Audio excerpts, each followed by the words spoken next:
I'm Laura. And I'm Jessica. And welcome to Nomads, a podcast about international teaching, travel, and life. We met in our undergrad music program in Minnesota and are now both international music teachers.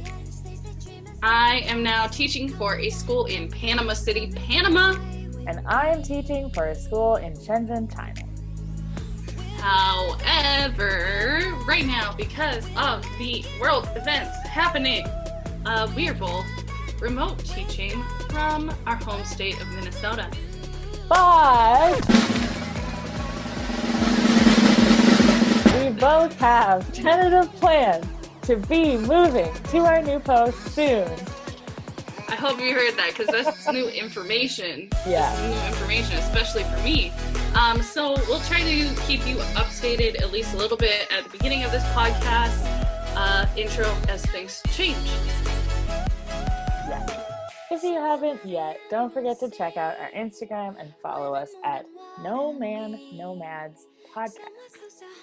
And I'm going to change the wording of this. Since you're listening on YouTube, we would appreciate if you would subscribe to our channel and turn on the notification bell so you get alerted every time we upload, which is usually now on Sundays. Yeah.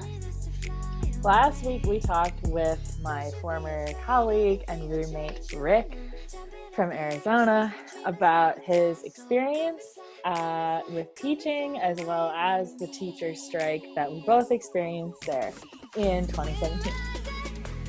And this week, we are going to be talking about the realities of some of the not so great things about being an expat.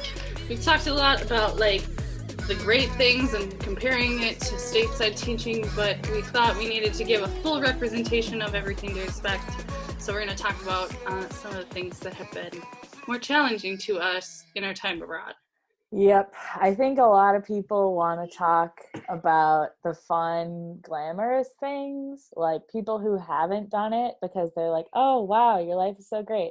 But we really want to stress that it's not this picture perfect thing that you would imagine. Like, our life is no better than someone else's. It's just different. We're able to do different things, and that's why it's fun to do, even if it's for a short amount of time.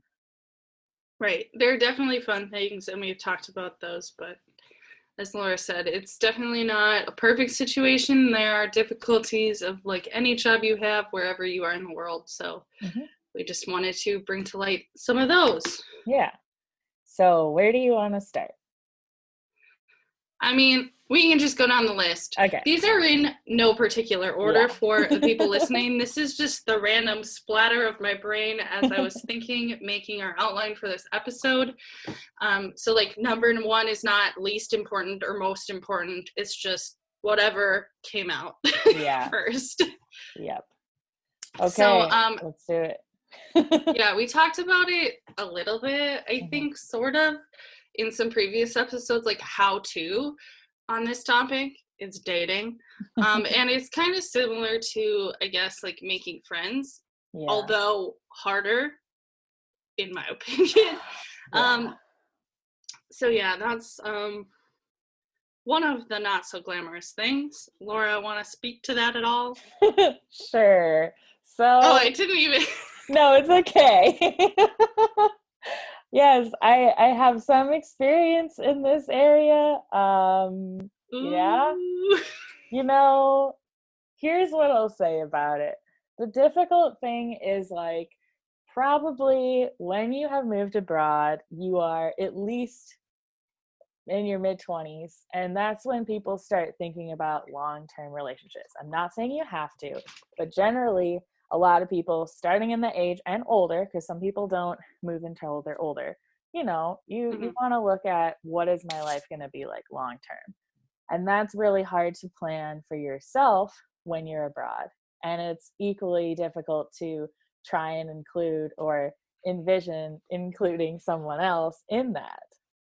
I was going to say also, I don't have any experience dating abroad other than downloading and deleting the apps. Yes. Or going to some mixers to meet friends, and maybe I talk to a person of the opposite gender that I never talk to again. Yes. But I don't have experience. But I did also want to say, I think the relationships that I've seen happen abroad also happen really fast, because like Yeah. what Laura was saying is people are thinking about the long terms of their life, and then the realities of being abroad too is that you're probably only going to be in this country for a couple of years. Yeah. So people really like fast track it, and people will get married really quickly to get different citizenships, so that they can move to the next country together or things like that. So that can put a lot of pressure on it. Yeah. I mean, in some ways it's good. Like if you know that it's good, and Yeah. you know. Yeah. But for me, it's really like daunting to know, like, if I meet and date somebody, we need to make some really big decisions fast, not necessarily get married, but like we need to know if it's serious or not quickly, because it's going to affect what happens with my job and likely with their job, because likely the people that we're dating are other expats Yeah. who also have these things to worry about. Yeah.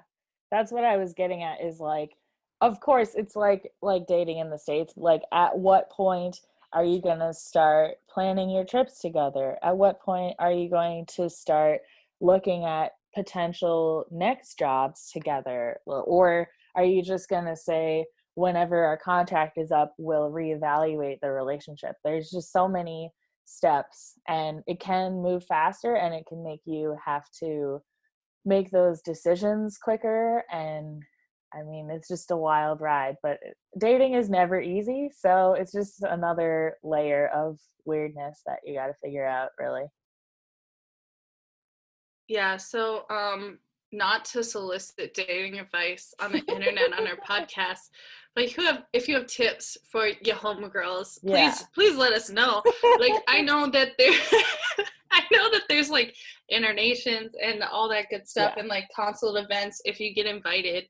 But like I don't know. I feel like if I find somebody abroad, it's almost inevitably going to be somebody that I work with. And then again, Mm-hmm. that adds another whole layer to it. Yeah. So if you have advice, And if they're please not, lay it on us. and they're like a local or something, it's like there's so many other levels of like culture and understanding that it's almost backwards. Like, why would I move faster with you when we have less things in common, like to our core? Right. But again, it's kind of that whole, you need to make the decisions, because for us, if we're teaching at an international school, and like, for example, the last company we taught for, you could apply for transfer. Mm-hmm. Right. But if you were dating or married now to a local hire, they couldn't like move with you, I guess, if they weren't married, or Yeah. they would have to have a local job for so many years. So it really does put like a fast track, like I said before, on that. Yeah. Well, let's transition then to the next thing, because I don't really have a lot more to comment on it. I guess if you Yeah. guys have specific questions about that, we can answer them, but that's like my 2 cents on it. Hmm. So this will be the first year when I get to China that I have not been home for the winter holidays. And I mean, I haven't experienced that yet, but Jessica has. And also, there's a ton of other events. I've missed weddings, my friends or friends' family having babies. Like, you're going to miss a lot of stuff from back home, and like navigating not being part of that, but still like wanting to be friends with those people. Yeah. Like Laura said, I have spent one like winter holiday break away from my family.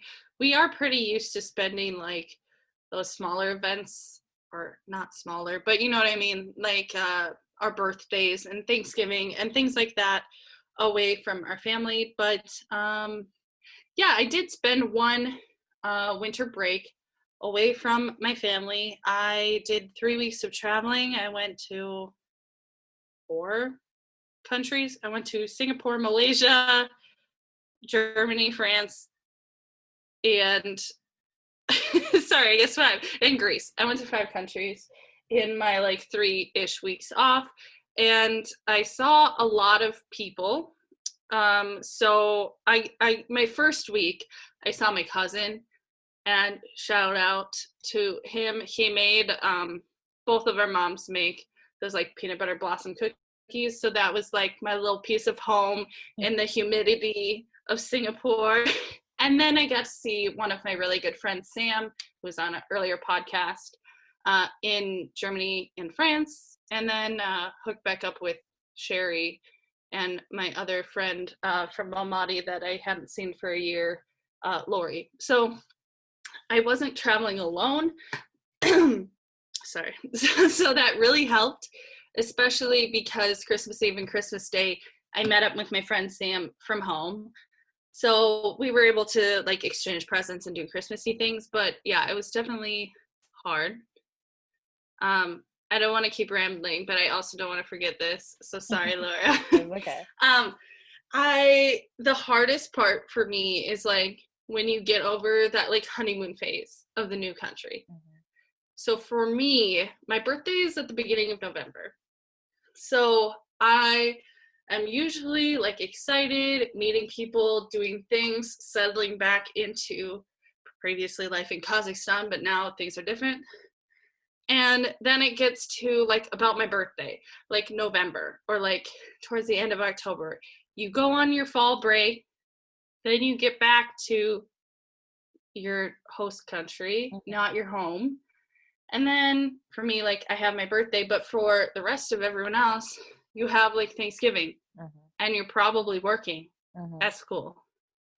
And so like that for me is like the hardest part, and the biggest haul of almost the whole year is the time between, if you get a fall break, that time until winter break going home is, for me, some of the hardest days. Yeah, even when I knew I was going home for Christmas, like the first 2 years, it was really hard in that time, like you said, because I was like excited for the new things and also like kind of scared, but like getting used to some things. And then I'm like, what the heck? I'm going to go home. Like it's so far, but also kind of close. And I didn't know how to feel about it. So I think, especially for Thanksgiving, because I've always been gone for Thanksgiving, it's helpful to do something, not alone, with people that feels special, even if you're just saying like, this is our Thanksgiving dinner, but it's really just like whatever food you can find. Like that's totally fine. And at our schools, at least at my school the last 2 years, they have and yours too, okay, like a Thanksgiving lunch thing at school with like traditional like turkey and mashed potatoes, which for Turkmenistan was kind of hard to find and replicate, but we figured it out, and like that's nice, and it's kind of a fun time to talk to the kids who have never and probably will never actually experience that holiday, like it's an American holiday, and be like, this is what it means to us because we're going through this whole year learning about your holidays. So here's one of our holidays that's important to us, and like this is what we normally do. So that helps a little bit. And I'm thinking I have some plans for this Christmas break that I'll try to make it special. And since I know beforehand, like that's another big thing. If you all of a sudden are like, oh, I guess I can't go home for Christmas, like that just sucks. Yeah, I knew like when I left in the summer, I wasn't coming home. So I think I was really mentally prepared when that happened. But yeah, definitely if it happens out of the blue, it's hard. When you were talking, I was thinking too about how, you know, it's our culture and like Thanksgiving is like our holiday. And it's kind of sometimes these smaller things, you know, like, I don't know, even like Valentine's Day or like St. Patrick's Day or Thanksgiving, like you almost kind of sometimes take for granted when you're at home in the US, but then they feel in a way almost more important when you're overseas. So even doing like something little, like this past year, a parent invited, like they have 3 kids. Their 3 kids teachers to their house. So we had like, I got to go to like a real Thanksgiving. Yeah. And it was just like so special, and it meant a lot. Like it meant so much to me to have that like piece of home and be with a bunch of expats, and we had turkey and gravy and cranberry, whatever.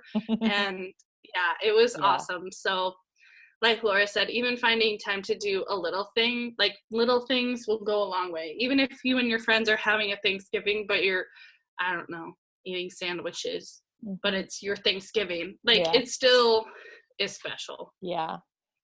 Yeah, you brought up something that reminded me, because you were saying the holidays are almost more important now that you're like not around for them.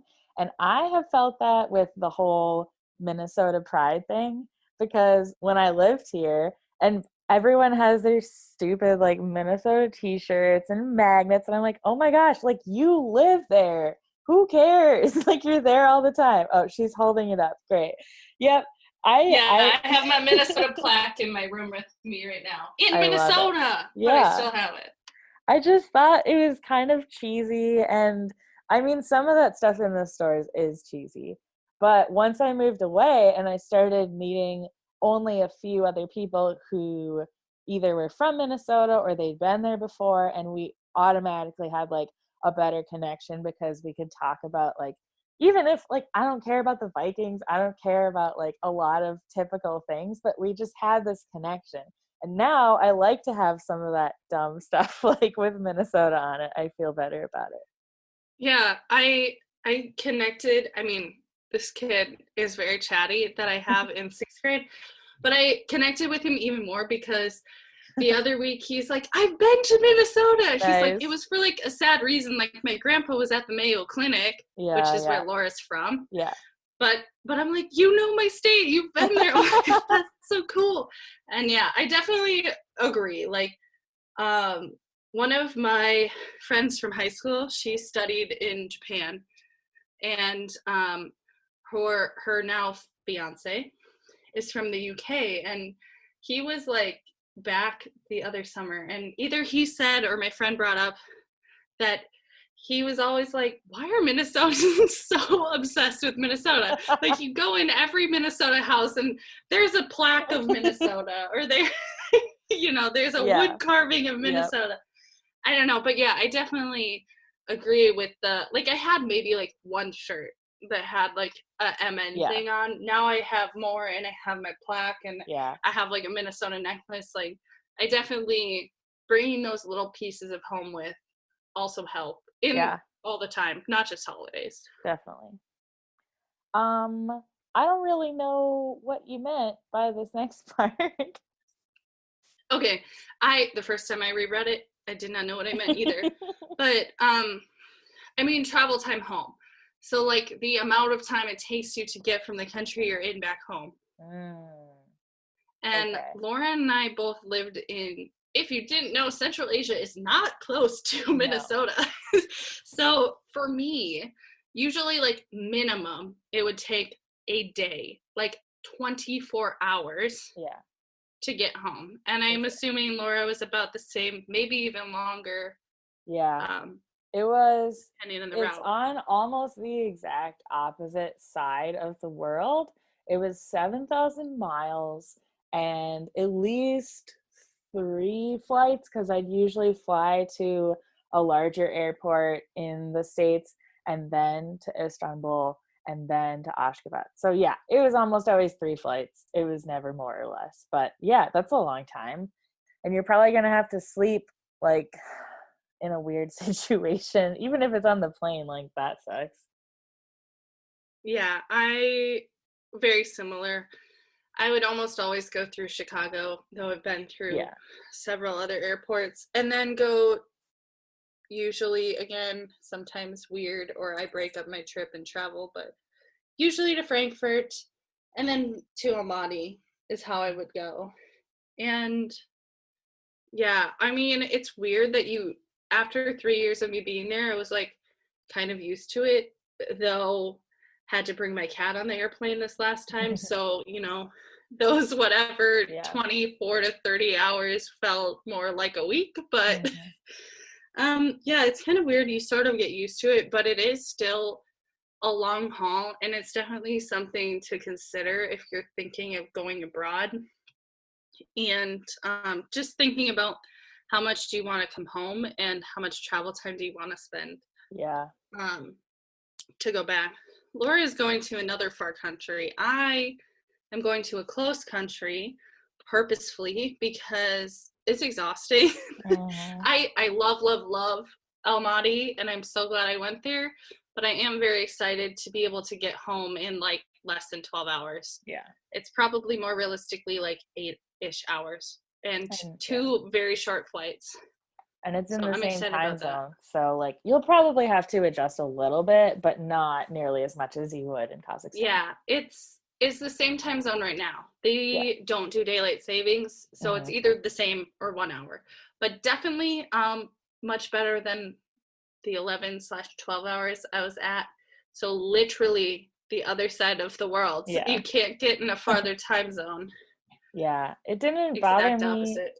It didn't bother me so much these last couple of times. I mean, the last time was different, but like normally I'm like, this is part of it. I'll bring plenty of stuff to do. That's my time to watch movies because there's not a lot of English movies that you can watch like in whatever country you're in. So it's fine. Yeah, it's more for me like the way home, you're kind of like excited to see Yeah. people, and like Laura said, you get to watch all these movies that you didn't have in your country, so that's exciting.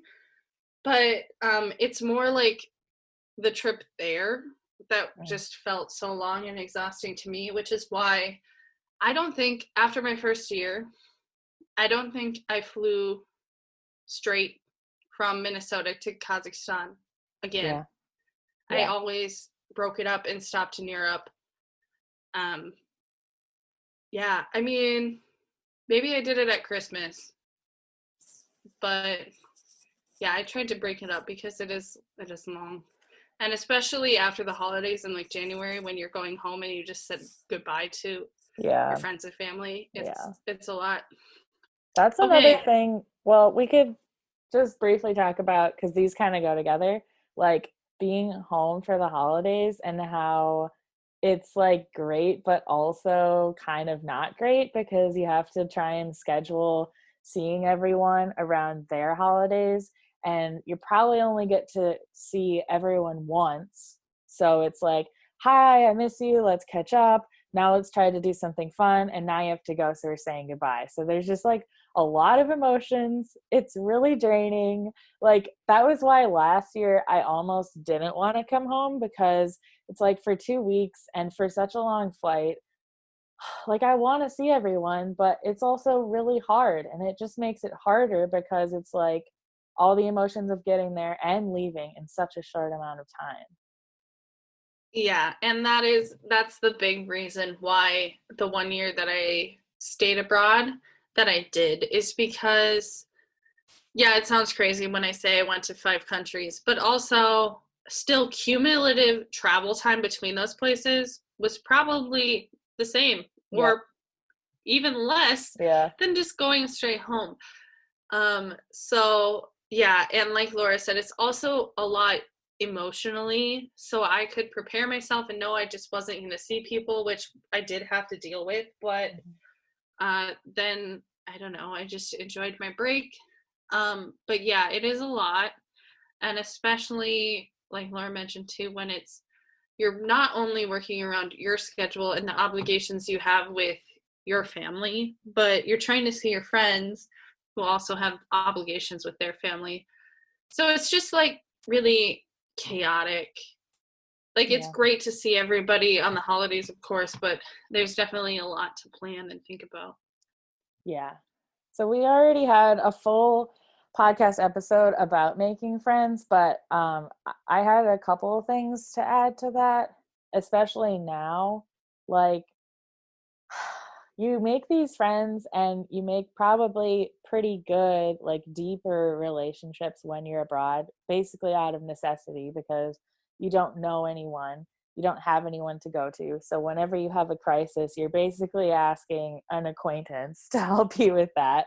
But everyone's in the same boat. So it's not a huge ask.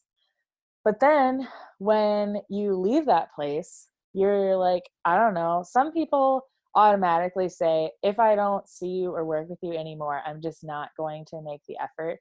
And if they say that up front or like as you're leaving, like whatever, like I understand that it's hard. And if you're doing this for your whole career, you're going to make a bunch of friends that you may or may not ever see again. But it's kind of cool to see, especially now, like which people are reaching out to you and still want to keep up with you. And you can see that they're going to be friends with you for a while, even though it's not convenient anymore. Yeah. And the same goes for the friends that I've had in the States. Mm-hmm. The people that I have really deep relationships with and that care about me a lot have stayed in contact with me while I've been abroad. And echoing what Laura said, yeah, the relationships you make abroad are deeper and they happen fast out of necessity. And I have definitely made some friends abroad that I think will be my lifetime friends for sure. Yeah. Because I mean, we've been through so much that Definitely. like normal people living in the States doing their normal daily life, just you have a different, not a better or worse bond, but a different type of bond with them. Yeah. Yeah, both are good, I think. Oh yeah. Well, they're the best. But no, it definitely like makes it clear like who you want in your life. Yeah. And sometimes it's hard to like have that conversation, or some people don't. Some people just like stop contacting you, which is fine. But it's like with some people now, I'm like, I don't have a lot in common with you, and you just talk about the life that you have, which is fine, but I can't relate to that at all. So it's really hard for me to keep this friendship going when we don't. And some people that works, and some people it doesn't. Some of my friends, I'm like, I don't understand your life at all, but we can still have a good time. And other people, I think it's more important to them that they have similar friends. So it doesn't work out, which is fine. Let's move on for now. Okay. Talk about the language barrier. Yeah, the language barrier, which again, of course, it depends on where you go. But for us, we went to places where it was definitely something to consider. Yeah. I think you probably more so than me. You mean where I am going now or before? Before. Like I considered it? Or what do you mean? I think the language barrier was a stronger, I don't know, hurdle for you than it was for me. And I think like, Almaty is not the capital, but the largest city in Kazakhstan. And there are a lot of younger people, especially in the service industry. So where I would go out, and I feel like the language barrier got smaller. Like, I mean, I learned some basic words in Russian, but also I felt like more people spoke English. But I also kind of think it's just I went to the same places over and over where people spoke English. But yeah, the first bit, it was definitely a lot to process, and I was trying to learn Russian more towards the beginning until I realized I could survive. Yeah. But yeah, I suggest having like Google Translate on your phone. Yeah. And learning like the basic things, especially if you're taking like taxis and things, like learning how to say where you live, learning how to say left, right, straight, stop, all of that, I think it is important. Yep. You laughed. Did you have a story? Oh yeah. I had been saying my address wrong for probably 2 or 3 months, and finally someone told me, because they heard me calling the taxi or talking to the taxi, because they were also waiting for a different taxi.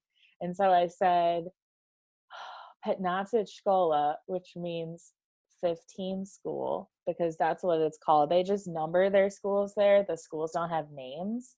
So I said 15 school.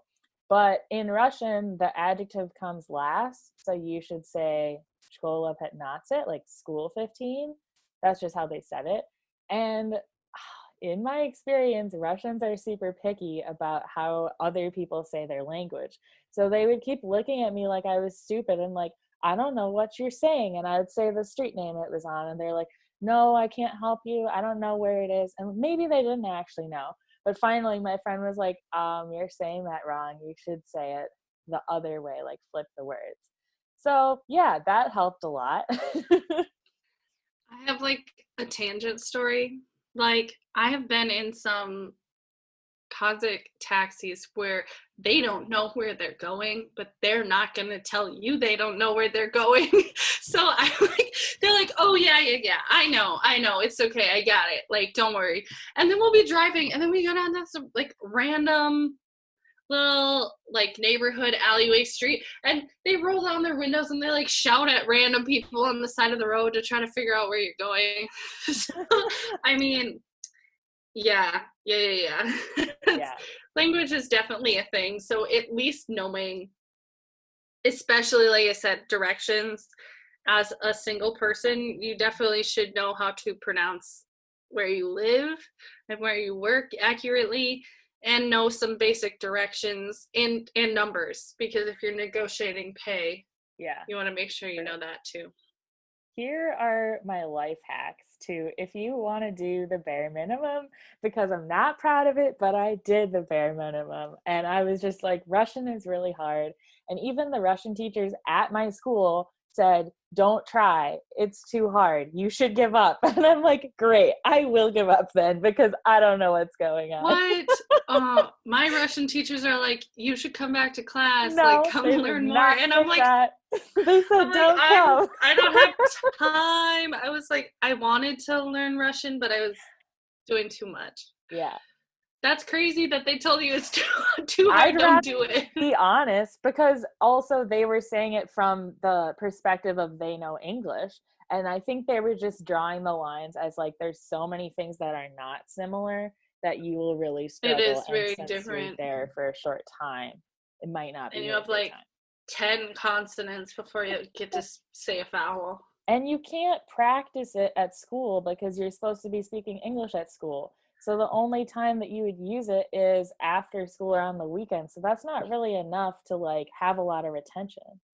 Yeah, that was the issue for me, was not having enough real world. Like, I learned the things that I needed to say to waiters and taxi drivers, but that was about it. Yeah. But anyway, my life hack. So number 1 life hack is, as soon as possible, make a friend who speaks the language and also speaks English. Shout out to my friend Harry. She is amazing. I think she speaks 3 or 4 languages, and she's great. And she helped me out. And you kind of want to navigate this with the person. Like, you don't want to just take advantage of them and ask them to be your translator for everything. But she offered, and we would always talk about, like, is it okay that I'm asking you to do this? Because, like, I can pay you, like, a translator rate if that makes sense or whatever. Okay, hack number 2. Reading is more important than speaking. You can wander through the grocery store and look at everything. If you can read it yourself, then you don't really need to ask questions. So that's what I did. I used Google Translate a lot. And my biggest thing when I actually learned the most food words was I wanted to do this. They had like a food delivery service where they would deliver hot meals to your home like 3 times a day. And it was like a fitness thing. So they had like certain calories and stuff. So I wanted to try it, but all the menus were in Russian. So I just spent an afternoon translating the entire menu by like scanning it on Google Translate and then writing it down. And I retained so much from that because they'd use a lot of the same words. So after that, I can do pretty much anything with food, like ordering off a menu, grocery shopping, whatever, in Russian and Cyrillic.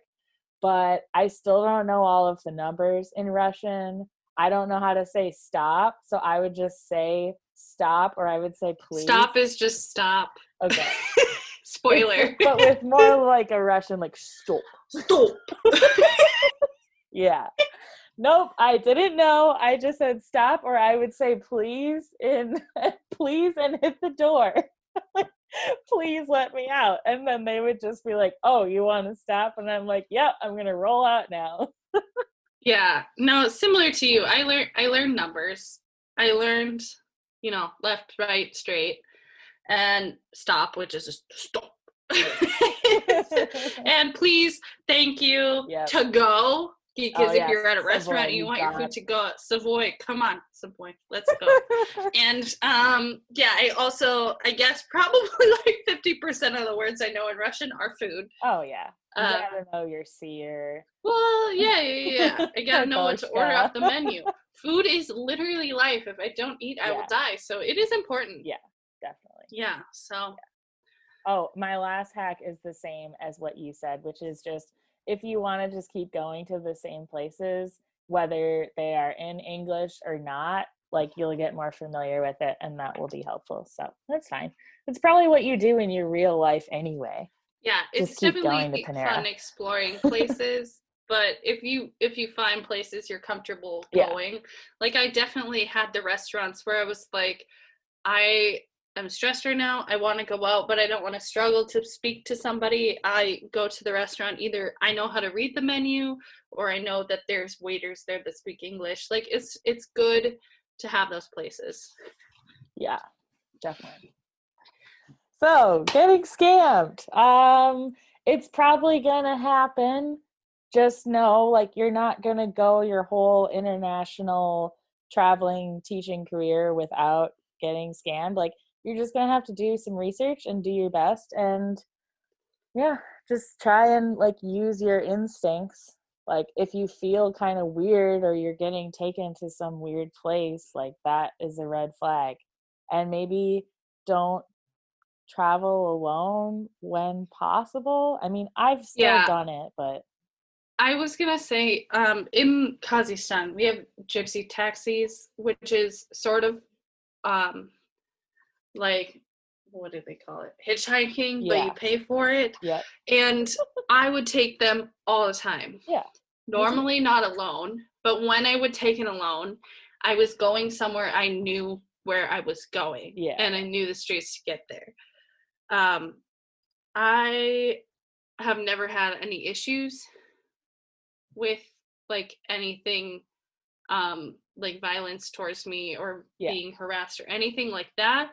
The only things that I'll say is more people trying to take advantage of you paying more for Yeah. things because you don't know the language. Yep. Which again, if you know the language or at least know enough to know numbers and know approximately what you should be paying for things, something that's helpful is in any negotiation type situation, knowing the price before you commit to it. Mm-hmm. So like when I would take gypsy taxis, some of them would try to tell me it's on a meter. Yeah. And I'm like, it's not on a meter. It's just an app on your phone and you're going Yeah. to just type an obscene number. Yeah.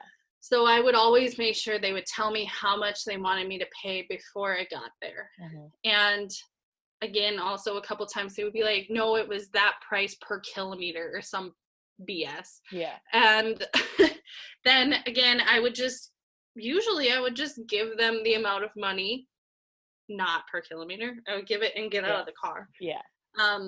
But yeah, it's definitely something that unfortunately some people in every country, not just the ones we were in, Yeah.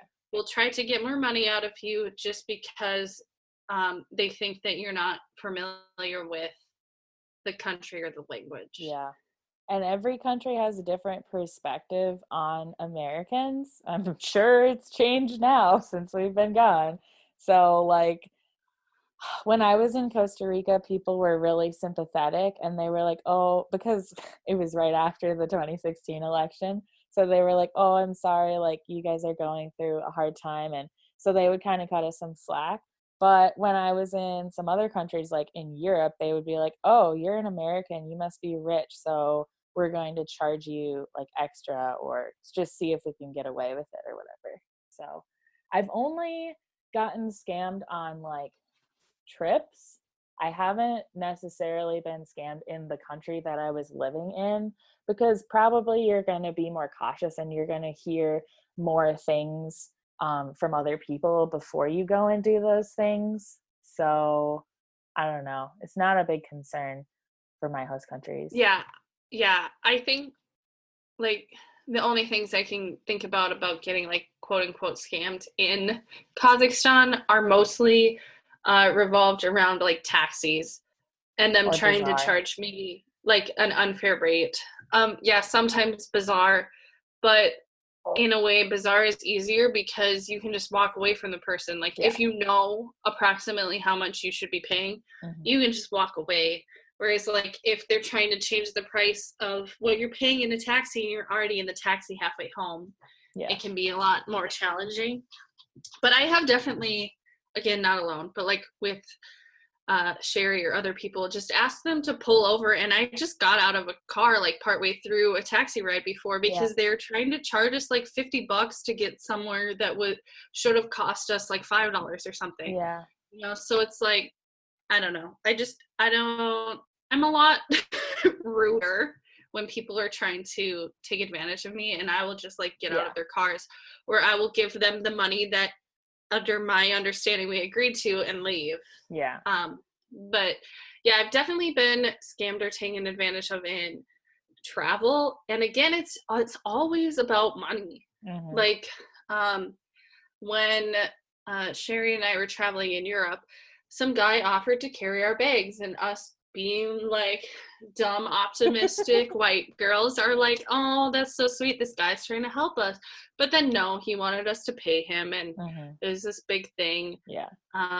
Or when we were in Morocco, again, us being like trusting people, this guy said he wanted to help us back to where we were staying, and he led us around this whole twisty turvy thing when we really weren't that far from our place, and then wanted to be paid. But again, like I don't give in to them when they're doing this. Like I just went in the hotel, and our hotel people graciously like dealt with this guy and said go away. But I know it can be like scary in these situations, and sometimes you feel like you just need to pay them. And I know people like in Kazakhstan who have been like pulled over by police who want bribes and things. And again, like it's really tricky because you're trying to fix the system so they don't want bribes, but also like you don't want to be trapped in a Kazakh jail, so you're gonna pay your bribe and go home.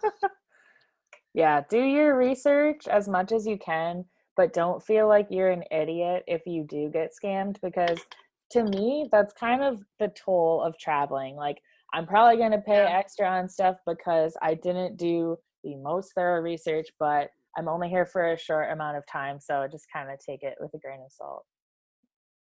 Right. It's not a reflection of you. You cannot know everything about every country in the world. Yeah. Okay. The next one I think, I mean, is really fitting for right now, but also, especially when you're abroad, it's mental health and isolation. Yes. Well, my main story with that is this happened in Arizona too. Fun fact. Like I just had a hard time adjusting in the beginning. In Arizona, I was just like, it all hit me at once. Like I'm here in a place that I've never been. I don't know anyone, and I'm so far away from like being able to do stuff.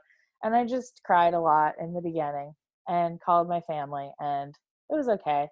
And a similar thing happened in Turkmenistan. Like I just had so much shock in like the first 2 weeks that I don't really remember a lot from that time.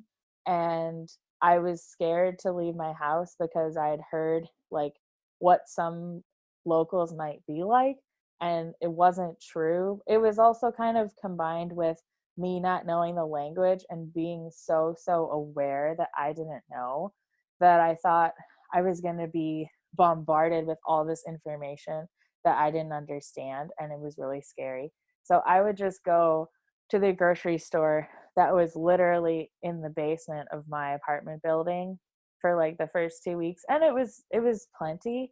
But yeah, that's a scary time, and there's not much you can do except try to talk to people and just like be more comfortable with it, and like, hey, I'm here now, I'm safe, I know where I live, and Like that's what I know right now. Yeah, I think what you said about talking to people is a big one. And it's kind of going back to like making friends abroad too. It's you build those relationships so much faster, but you have to reach out to people. Like it has to be like a two-way thing. So if you're feeling overwhelmed, talk to somebody else that you feel at least a little bit comfortable with. And chances are they probably either feel that way now or have experience with it when you're abroad. And also, it's very, very easy, especially for me when I was living at school, 2 of the 3 years I was in Almaty. It's very easy to get in your routine and just stay home. But I think that, of course, under the current world situation is smart. But under normal circumstances, I think forcing myself to go out at least a couple of times a week was really, really good for my mental health.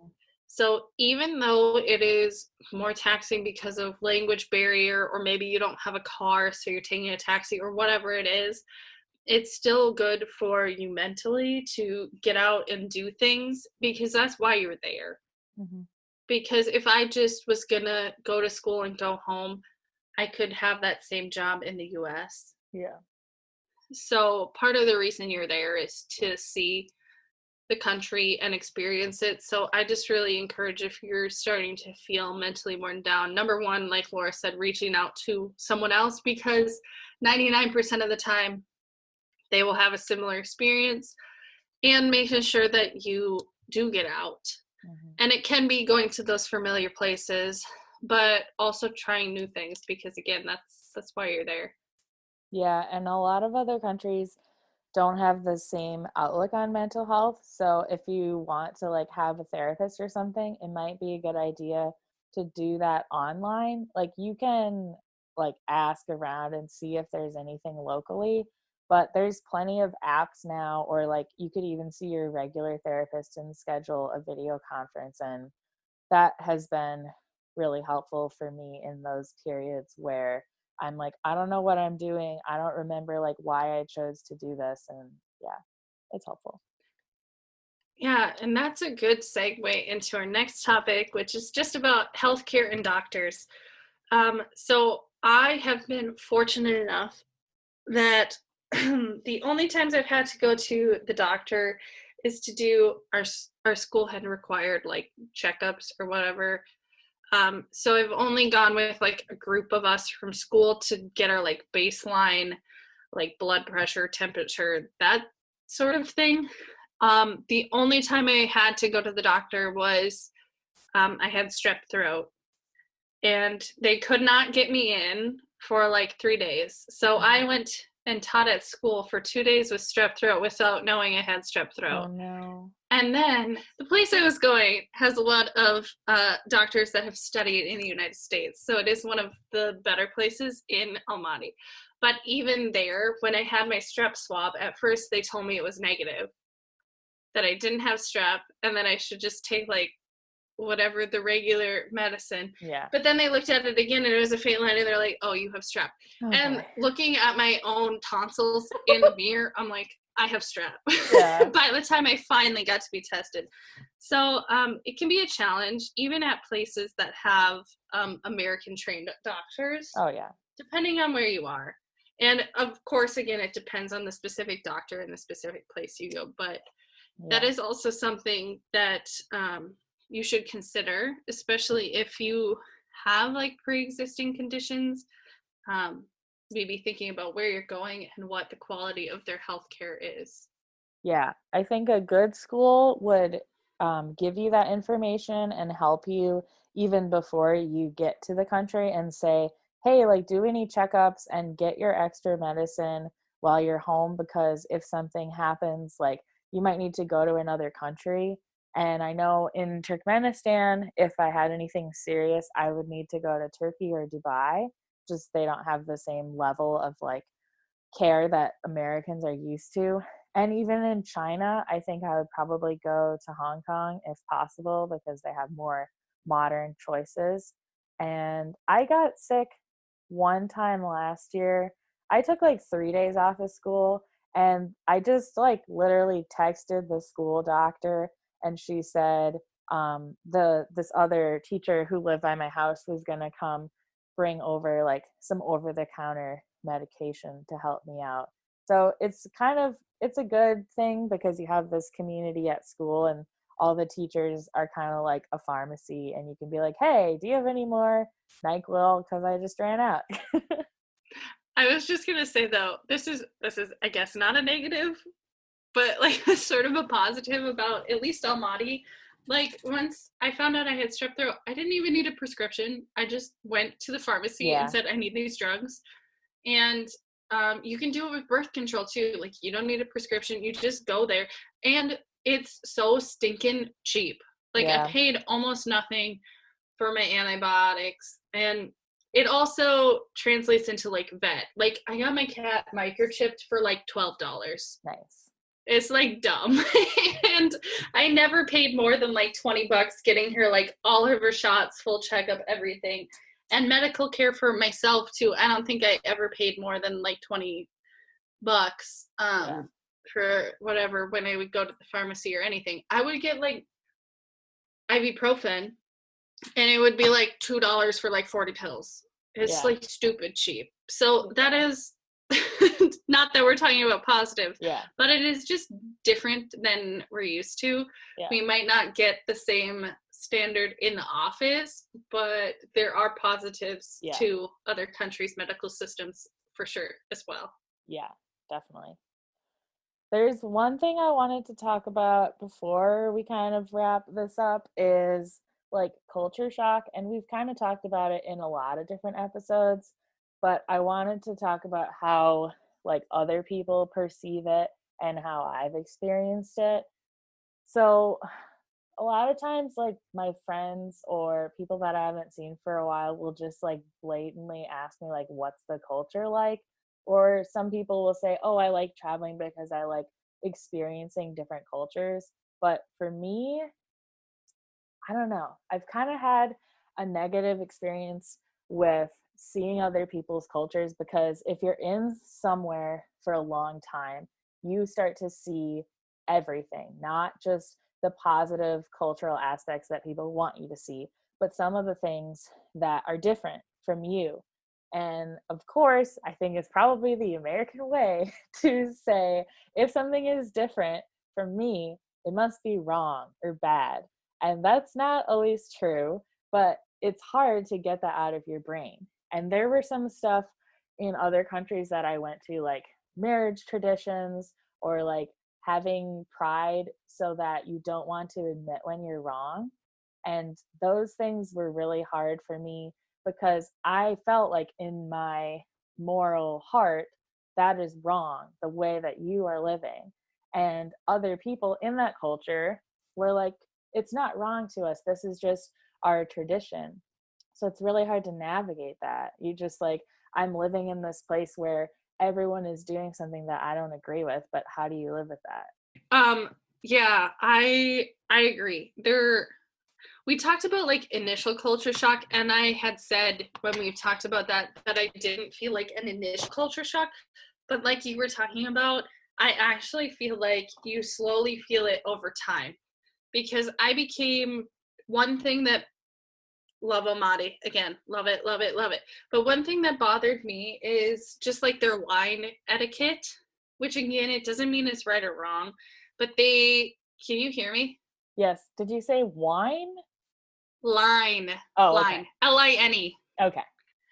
So, like, you would be waiting in line to pay for something, and somebody would try to sneak in front of you, or they would be half an inch behind you, like touching you with their stuff. Mm-hmm. And that's something that I didn't really notice my first year, but by the time I left, I was over it. Especially, though, because I would, towards the end of my time, things were opening up, and, like, grocery stores were open in person, so I didn't have to deliver. Or walk to the tiny grocery stores. So there would be people in line, not 6 feet, 2 meters away from me, like basically touching me, trying to get closer to the register. And by the time I left, there were things, again, mostly minor things. They're not huge things, but that would bother me from like a cultural aspect, because to them, I try my best to not get frustrated, because to them that is their culture, that's how it is. But to me, there were definitely things that came up later that made me uncomfortable.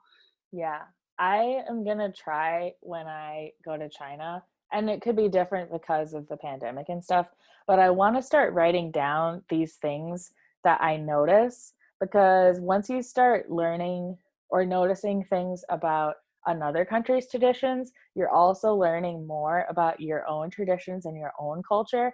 And I want to remember that stuff and remember why I learned it, because there's stuff that I learned about from Turkmenistan, and now I don't really know if I always thought that or if I learned it from that. So I'd suggest like writing that kind of stuff down if you can, like just for yourself.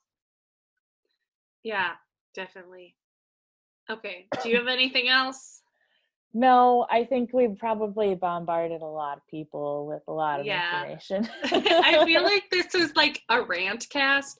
Like I said, we please listen to like our top things from these countries, because I would not trade my experience abroad for anything.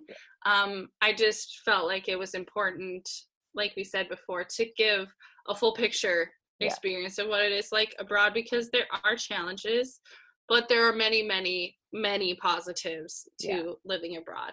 And some of these are specific to traveling versus living abroad or teaching abroad or just our specific situation. So we just wanted to like kind of let people know that there are positives and negatives to this. So just kind of know what you're getting into and research it if you can before you do a trip or move abroad. It's important to know these things.